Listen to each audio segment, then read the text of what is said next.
Le ministère de l'Intérieur, il a reçu les 3 syndicats représentatifs des gardiens de la paix gradés.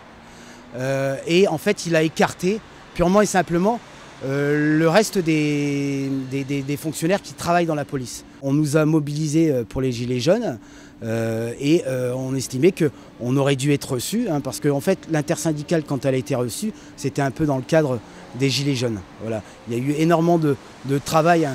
C'est vrai que depuis plusieurs années, on a eu les attentats, on a eu des mouvements sociaux, la loi El Khomri, voilà. Là, on a le mouvement des Gilets jaunes. Donc, il y a eu énormément de fonctionnaires qui ont fait beaucoup d'heures sup.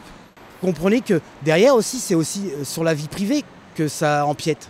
Donc les collègues sont encore une fois, je dis, quand on tourne en service et qu'ils sont à deux, il y a vraiment un dévouement des collègues, parce que quand vous tournez à deux, il y a une fatigue. Après, il y a aussi le fait que quand on va sur les cambriolages, en théorie, comme nous, on n'est pas armés, on ne fait pas de self-défense, on doit être accompagné par des fonctionnaires armés. Ce n'est pas le cas. On n'a pas là. Les collègues, notamment de police secours, devraient nous accompagner. Seulement, ils ont leur mission. Je me rappelle, il y a 2 ans, en banlieue nancéenne, on a des collègues qui sortent du véhicule, de la police scientifique. Ils sortent du véhicule et ils ont essuyé 3 coups de feu. On a des collègues qui, sur des interventions comme des forcenés, ils arrivent, le forcené, il n'est même pas encore maîtrisé.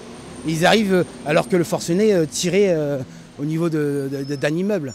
On a des collègues à Nice notamment, il y a cette année, l'année dernière, où ils arrivent sur un cambriolage et en fait les 2 auteurs étaient encore sous le lit. Et la collègue, elle s'est retrouvée nez à nez avec les 2 auteurs. Elle n'a pas de moyens elle n'a pas de formation de self-défense, elle n'a pas de moyens de protection. Imaginez ce qui peut arriver.